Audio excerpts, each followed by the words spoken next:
네, 오늘 상을 쟁취하라 제목으로 말씀 함께 나누도록 하겠습니다. 세상에서 가장 오래된 법전 그럼 뭘까요? 혹시 아시는 분 있어요? 세상에서 가장 오래된 법전. 물론 세상에서 가장 오래된 법이라 하면 아마 10계명일 겁니다. 근데 10계명이 지금 뭐 현존하진 않으니까 현존하는 법전 중에 가장 오래된 법전.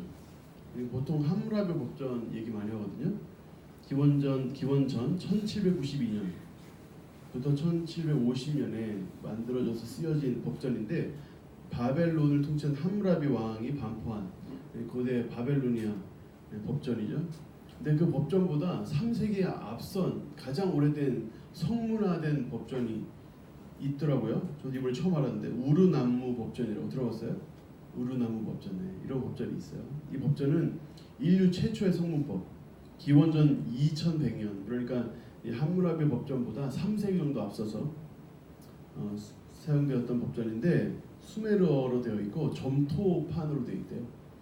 그래서 점토판으로 되어 있는 아주 흥미로운 건 전 이걸 보면서 그 우르남무 법전하고 함무라비 법전하고 그 이후에 계속적으로 이 법전들을 보면서 되게 흥미롭게 생각했던 건 그 법의 조항이 계속 많아지고 있다는 거예요.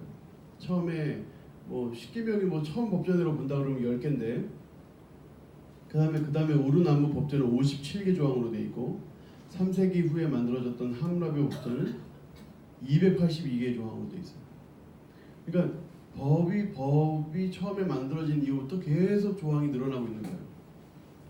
우리나라 법전은 얼마나 될까요? 헌법만 130개죠. 민법이 1118개죠. 형법이 372개죠. 그 외에 국회 사법, 상법, 민사소송법, 형사소송법, 사회법, 경제법, 세법. 와, 난 이렇게 법이 많은지 진짜 몰랐네. 인터넷 찾으면서 진짜 조항이 많고 또 몇 개 그리고 몇 항이 있잖아요. 몇 조, 몇 항. 항까지 합치면 몇 배가 되고요. 그리고 더 뜨악한 건 지금도 계속 만들어주고 있다는 거예요. 그러니까 진짜 법 공부하는 사람들 진짜 힘들겠다 이런 생각이 들더라고요.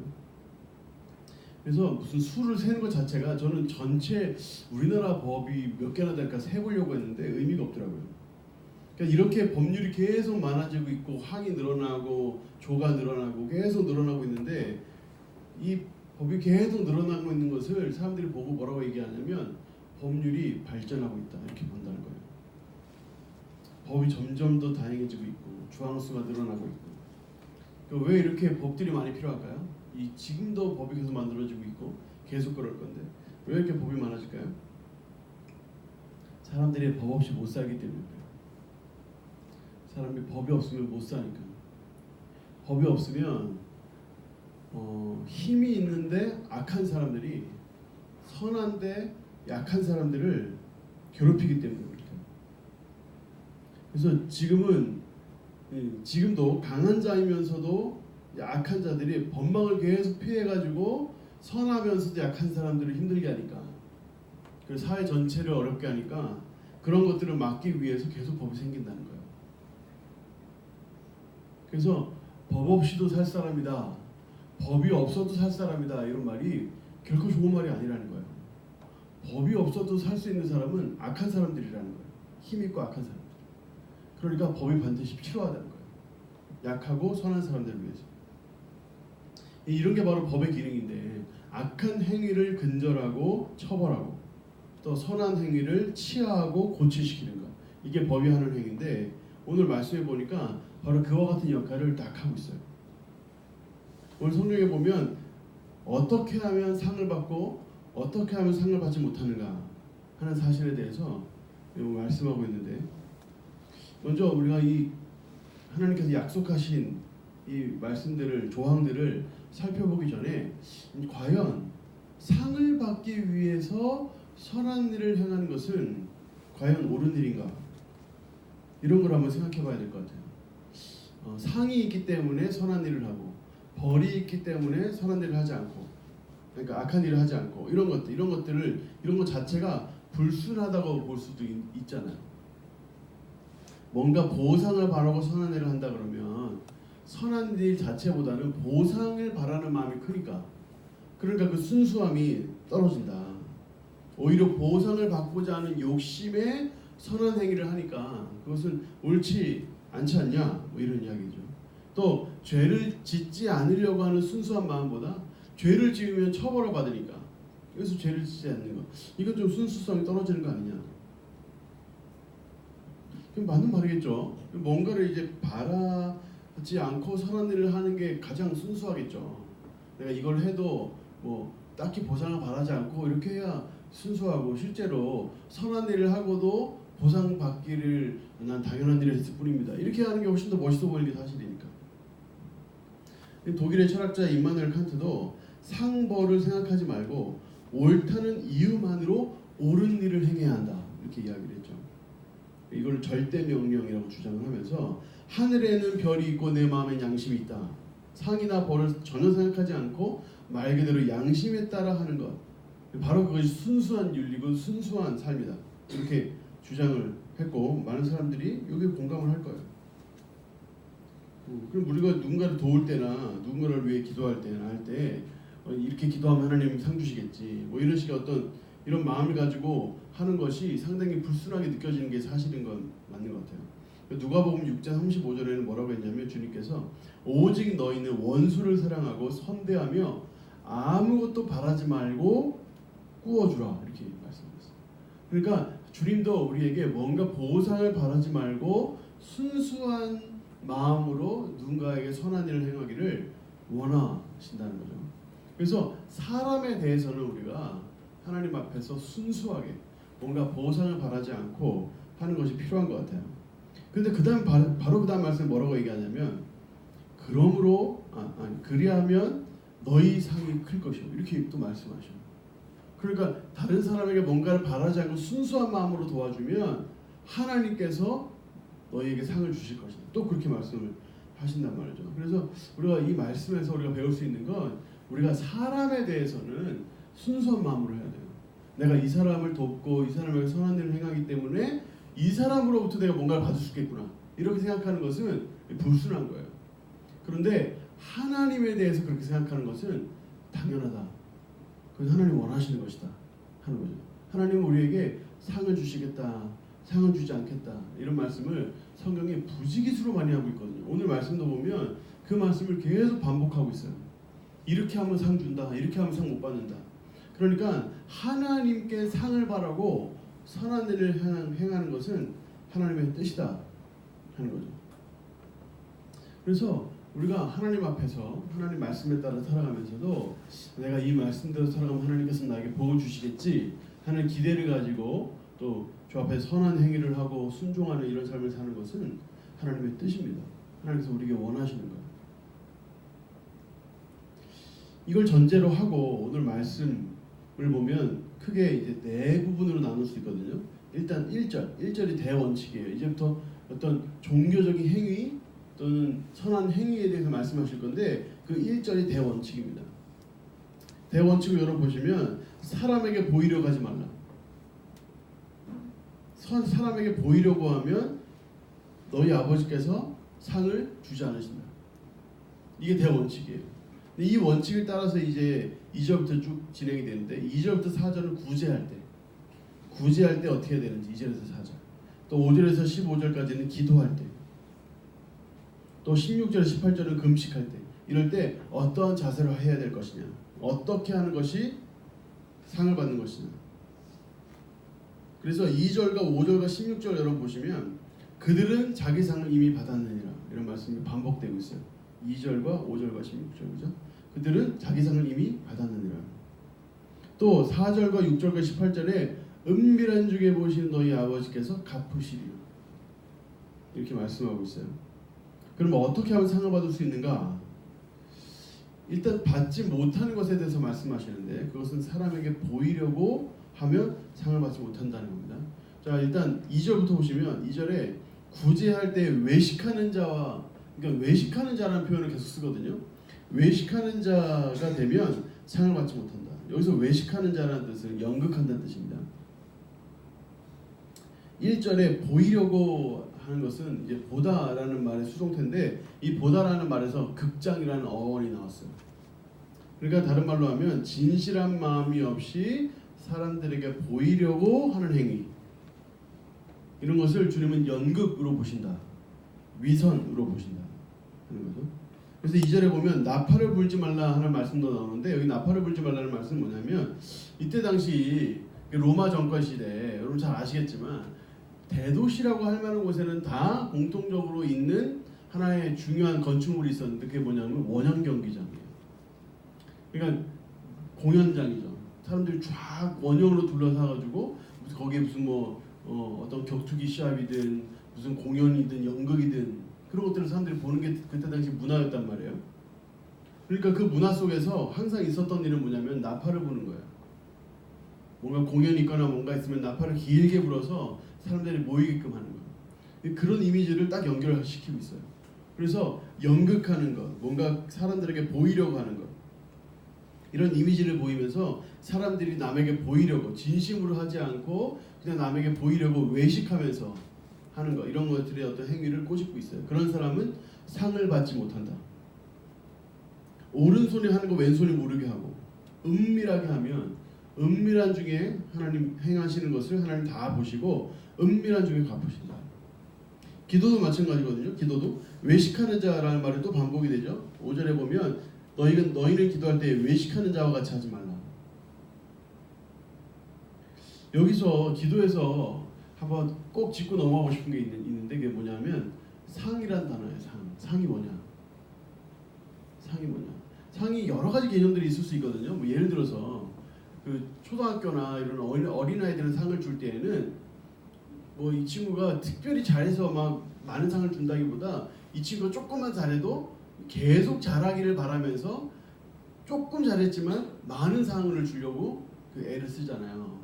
그러니까 어린아이들이 그런 상을 이제 받고 자기 나름의 어떤 이 삶을 살아가는 가치관을 형성하게 하기 위해서 그런 식으로 이제 많은 상을 준단 말이에요.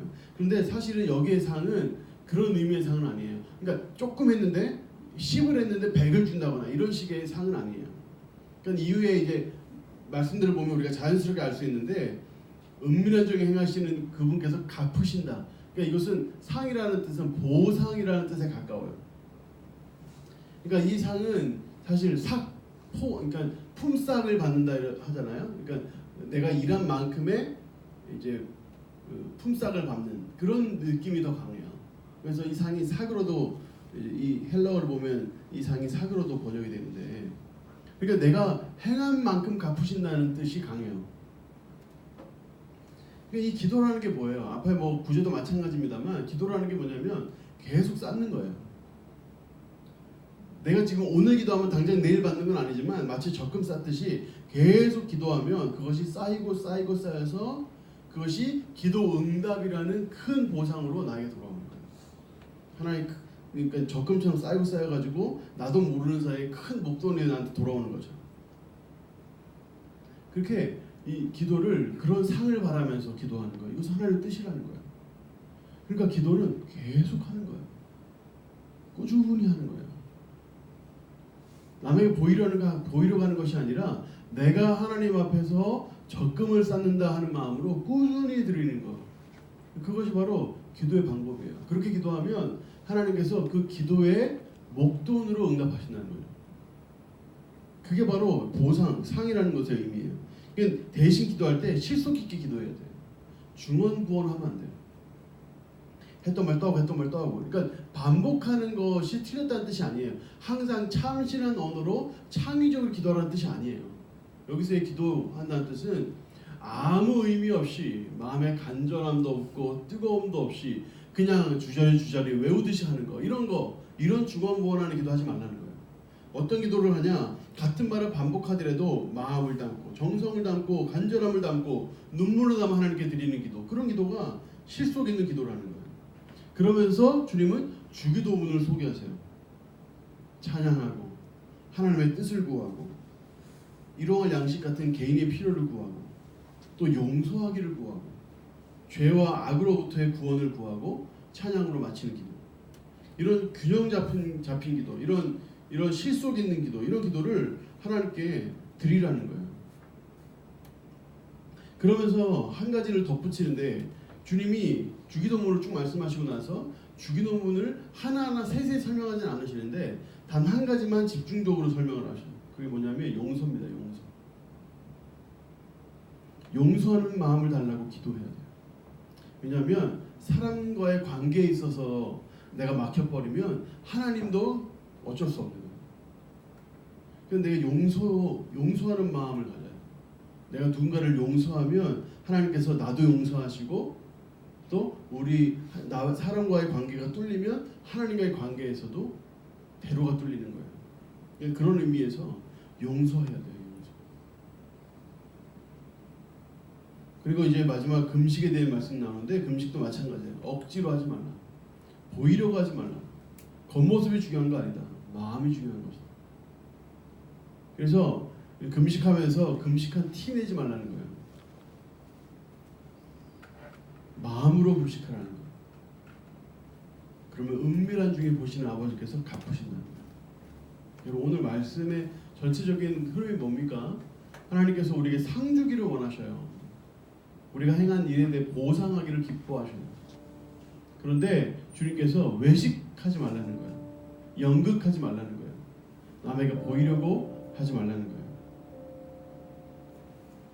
은밀히 보시는 그 하나님 앞에서 더 은밀히 구제하고 더 은밀히 기도하고 더 은밀히 금식하라는 거예요. 그리고 하나님께서 은밀한 중에 다 보시고 다 정립하셔서 이 모든 것을 다 더하신다 하는 약속을 우리에게 주고 계셔요.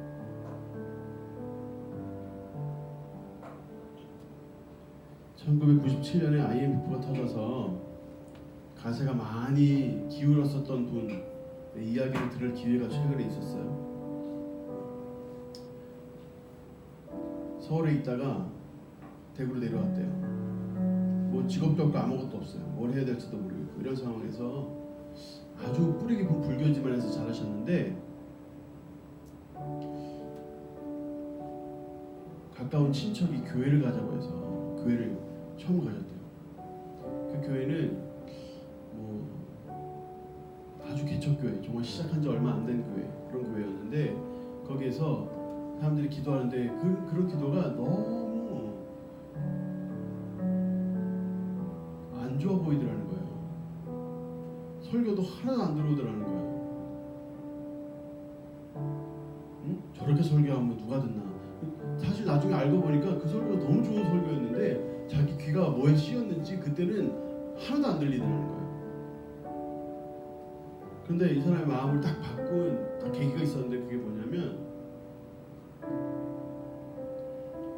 앞에서 목사님이 지금 어느 누구의 그 딸이 중환자실에 있는데 그 중환자실에 그 딸을 위해 같이 기도합시다.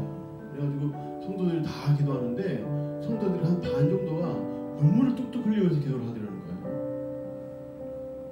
그 광경을 보면서 이 사람들은 그 딸을 뭐 다 친척도 아닐 거고 다 가깝지도 않을 텐데 얼굴 모르는 사람도 많을 텐데 어떻게 이렇게 눈물을 흘리며 기도하나.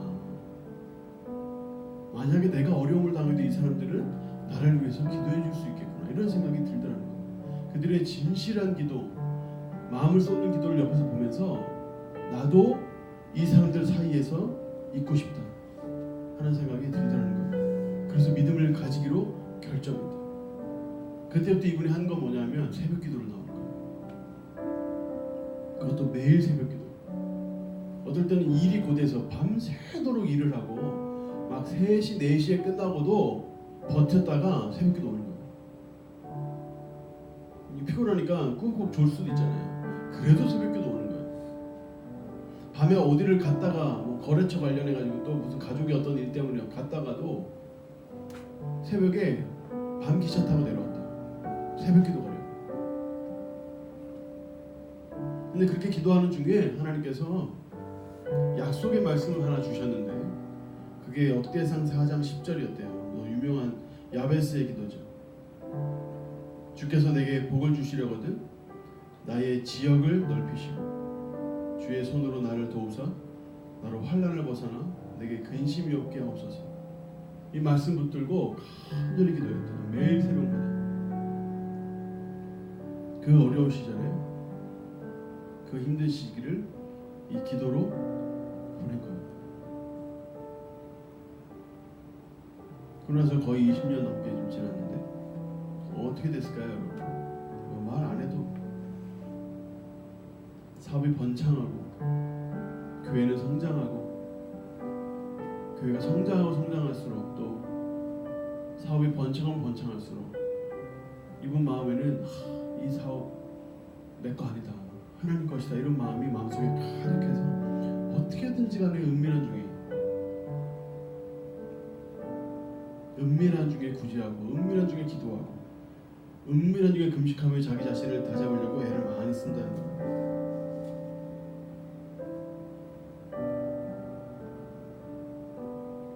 여러분 앞에 있는 저도 간절히 기도하는 것이 있습니다.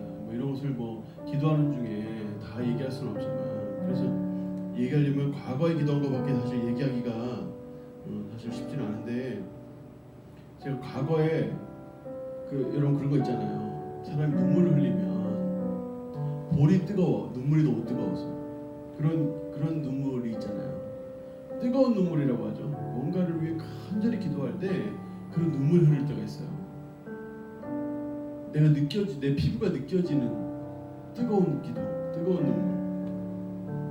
저는 제 대학생 시절에 제가 다녔던 우리 교회가 부흥하기를 위해서 간절히 기도했어요. 그래서 그것을 위해서 제가 할 수 있는 건 다 했어요. 제가 학교 공부하면서 몸져 누운 적은 없는데 교회 하다가 몸져 누운 적은 여러 번 있었어요. 거의 방학에 전체를 교회에 바치고, 학교 중에도 마찬가지고,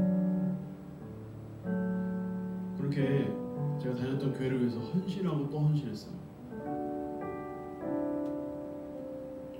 근데 그게 벌써 언제예요? 제가 98학번이니까 얼마나 옛날입니까?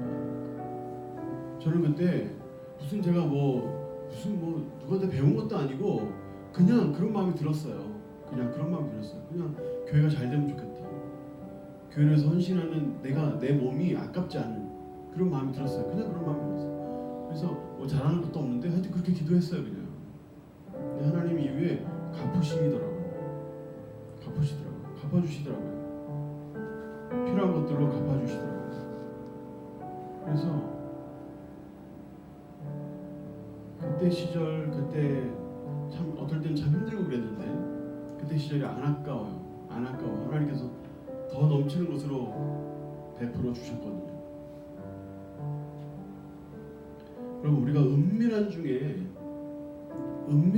구제하고 은밀한 중에 기도하고 은밀한 중에 금식하고, 하나님 앞에 누가 보이려고 하는 거 아니고 하나님 앞에서 내가 은밀한 중에 수고하고 애쓰며 하나님은 은밀한 중에 보고 갚으신다. 이거는 경험해 본 사람이라면 누구도 거부할 수 없는 진리 중에 진리예요. 진리 중에 진리예요. 여러분, 그러니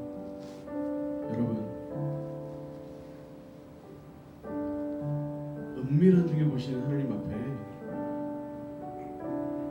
많이 드리세요. 지금 많이 드리세요. 지금 할 수 있는 대로 구제하시고 할 수 있는 대로 기도하시고 차곡차곡 의미 있는 기도들로, 간절한 기도들로, 눈물을 쏟는 기도들로 차곡차곡 쌓아가세요.